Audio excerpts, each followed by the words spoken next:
Good day, everyone. Long time no see, as they say in Malaysia and Singapore. Since the World Cup, everyone has been getting some rest from the football fatigue. The new European season is coming soon. In fact, the curtain raiser of the charity show of the English Premier League started yesterday with a resounding win by Arsenal against Guardiola-less Manchester City. Well, we expect Manchester City to struggle, but we did not expect Arsenal to dominate so much.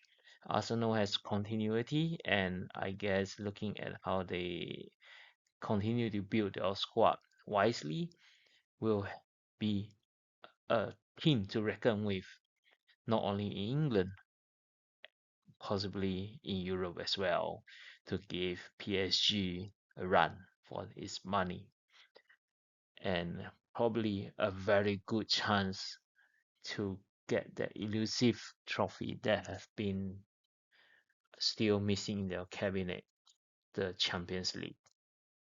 So today we'll look at the Netherlands football. And if you recall, during the World Cup, one of the biggest news we heard regarding the Netherlands is basically this guy, Joachim Clement. He's German. Well, he got into the news because this German mathematician correctly predicted the last three World Cup winners. If you remember Paul, the famous octopus, this is probably the equivalent of the oracle. He said Netherlands will win in 2026. Of course, if you recall, I was very much in a hope that Portugal will win it as the last chance for CR7 before he retires from international football for Portugal in the World Cup.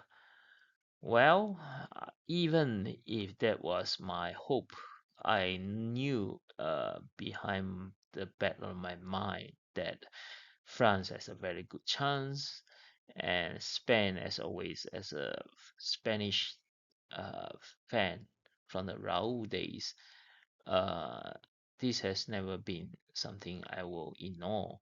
But knowing how much off form and injured some of the Spanish players were before the World Cup, I don't really have a high hope that they can go very far. But interestingly, as the tournament progressed, the Spanish team just built and continued to grow stronger and stronger. And ultimately, they won the tournament in the end to earn their second star. Kudos to them for doing that.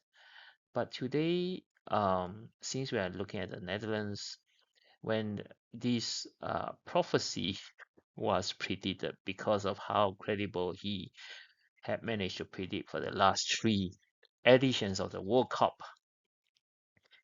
at the back of my mind, I was thinking, come on, the most outside win of the uh, chance of getting the World Cup will not be coming from the Netherlands. Uh, for a very simple reason, they do not have strong players in their squad that we can really rely on that will give them the assurance and reliability to push to the end of the final stage to win the trophy. I mean, if they can qualify in the last eight or last four, that's the best I think they are expected to reach. But true enough, they did not really perform exceptionally well under Koeman, and they were out finally. So the petition failed. I guess he was just lucky for the past three editions. That's my gut feeling as a football fan. Of course, he has the maths to calculate his uh, opportunities and chances of winning. You can look into his calculations to see how he derived to the final decision of Netherlands under his mathematical model. Okay, let's go. So, why is Dutch football orange? This is a very fundamental question because if you look carefully at the Dutch flag, the colors they have is very much close to France, but there is no resemblance of the orange color. So it links back to the royal origin from the William Orange, basically the symbol of Dutch royalty, and the the lion is also from that, and so the football team adopted this since 1905, and this is how they continue to do that until today. And why are we even focusing on the Dutch football today? Well, it stems from my visit to the Netherlands last year, and I visited some of the key stadiums that shaped the history of the football in the country. And I thought I should basically talk about it. Yeah. So, a very simple question that people always ask me: who is the GOAT in the Netherlands history? Of course, most people will say Johan Cruyff. If there's another guy who can stand uh, head and shoulders with him, that will be Marco van Basten. Yeah, one is the conductor in the middle of the park. The other is the uh, goal poacher, and the very unfortunate situation for Van Basten is almost like R9. He had an injury that he was forced to retire much earlier. I think maybe 28 years old. So, in not if not for that, he could have been a far more lethal uh, striker longevity history than probably R9. But um, for history, definitely Cruyff is credited to be the GOAT. And I think we can easily put Van Basten uh, closely second, just behind him. But among them, you see that both of them won three Ballon d'Ors, and Cruyff wins three uh, European Cups or Champions League, as being defined today. Of course, he has the longevity, while Van Basten has the scoring peak. So let's go looking at the stats. Yes, uh, if you talk about Dutch football, then Ajax is the famous club, one of the best youth development clubs in the world is from Ajax. And if you look at their achievements, of course, goal scoring machine of Van Basten, based on effectiveness, he definitely have an edge. Um, he scored far more than Cruyff, while Cruyff is the brain in the middle of the part that controls the conductor of the whole team. Um, but Van Basten won the Euro in 1988, though for country, unfortunately, Cruyff came very close for the World Cup final, but he did not win it. That's the one of the tragedies that fall to uh, the Dutch. It's almost like the same for uh, Hungary under the famous Puskas generation of My Team, My Heirs. Yeah. But if you go to Amsterdam, of course, uh, there are two very famous stadiums. The first one is the Olympic Stadium, Amsterdam, and the second one is, of course, the current Ajax Amsterdam's stadium, which was renamed from Amsterdam Arena to Johan Cruyff Arena. And there are three very famous statues outside of these stadiums that you can visit. One is Bobby Harms. That's the first one. And the second one is Johan Cruyff himself, alone at the Johan Cruyff Arena. And if you go to the Olympic Stadium, which is northwest of the stadium, you will see the 1974 World Cup final uh, between Cruyff and Wolves of the Germany.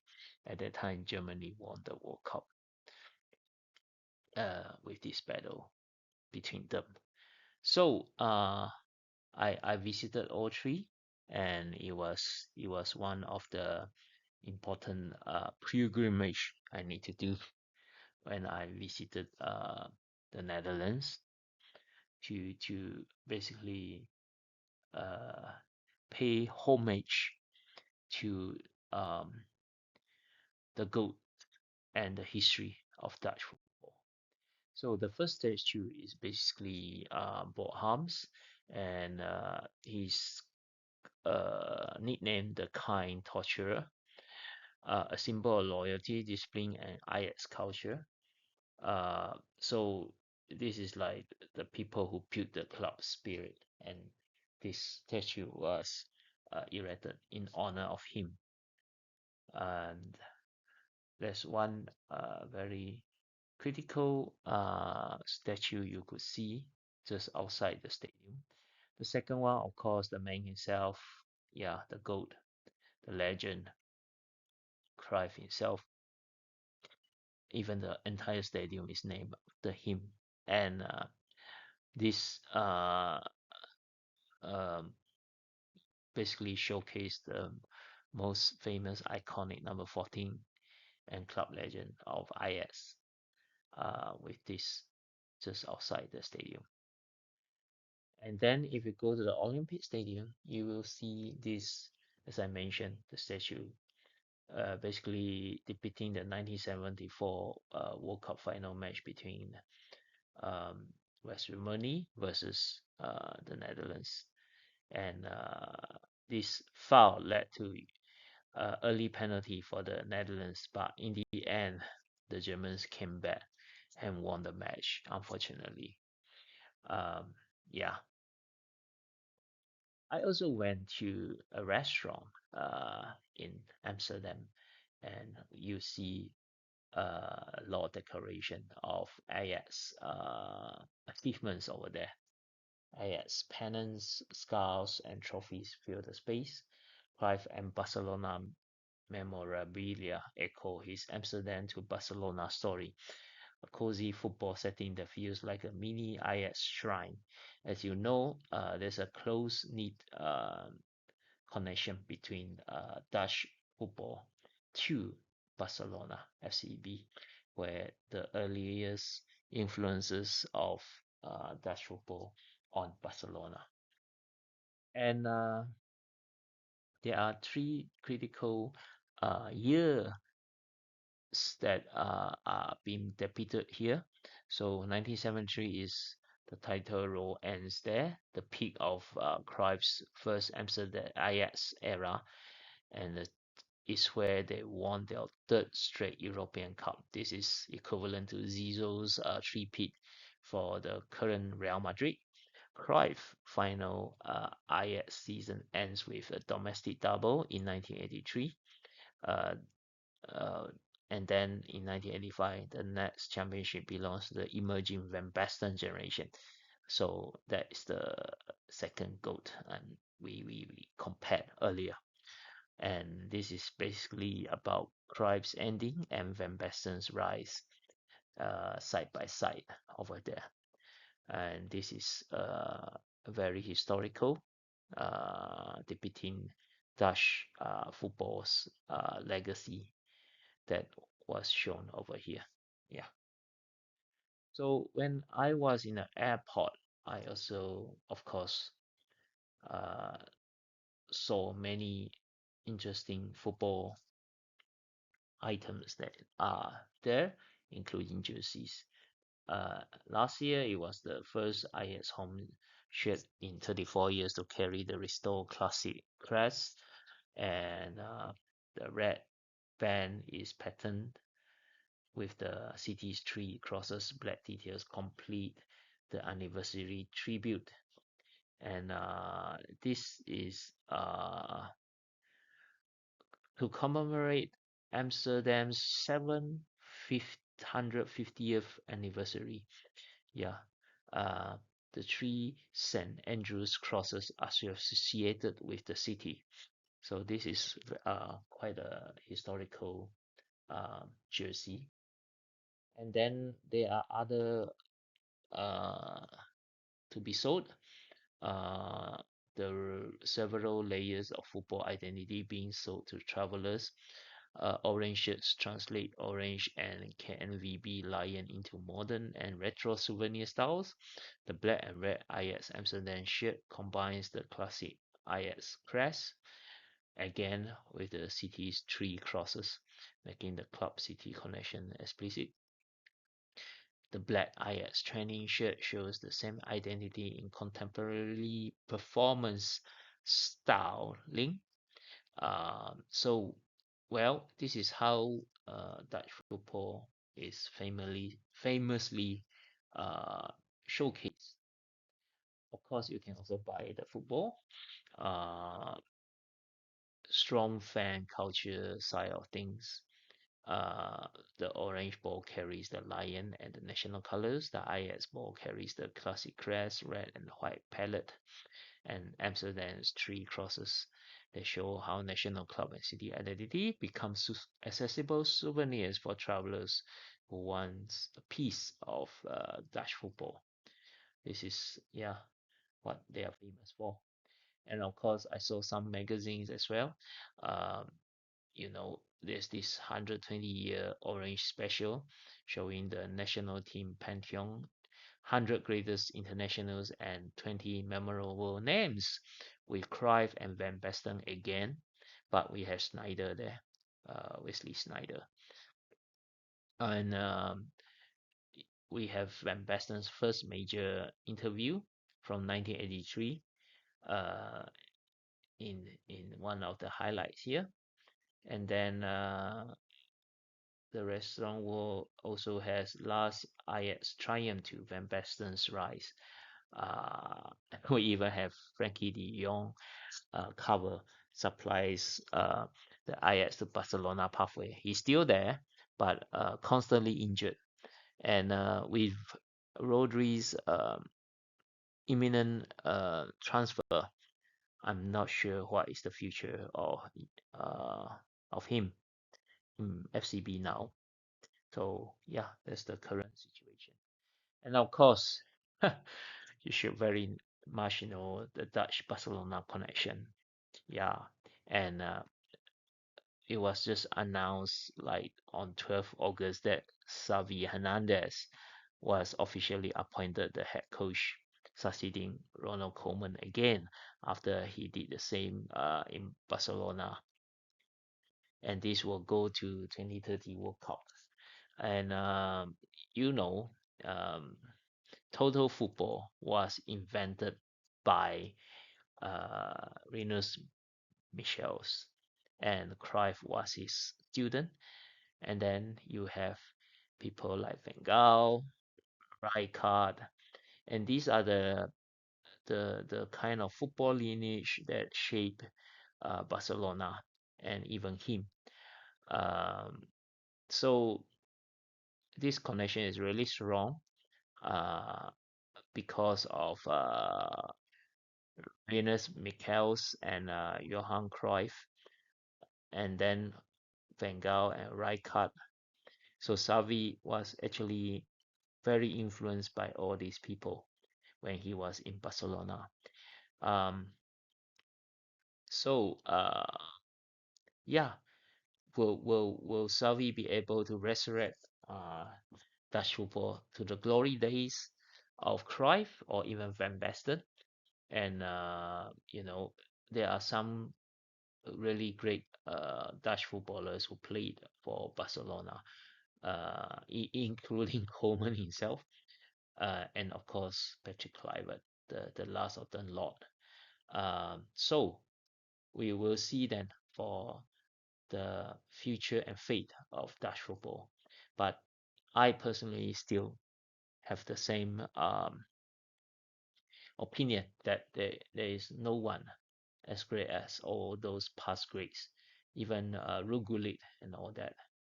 Uh, Edgar Davids, yeah. Um, we have the generation of Wesley Snyder, and then who else? Um, Robin. But I guess these were some of the last generation of the greats until now. So I hope you enjoy this Dutch football history and a bit of a story connected to Ajax and even Barcelona, which shaped a lot of the football culture in Barcelona today with La Masia and then with the tiki-taka style of football, which mirrors or so-called reinterpretation of total football, going back to those days of the peak of Johan Cruyff and Rinus Michels, one of the greatest coaches in football history, as are ranked and even awarded by FIFA. Enjoy football, and the season is coming soon. Uh, let's hope we get some more interesting transfers finalized before the season begin after a long World Cup. Enjoy football, everyone. Take care.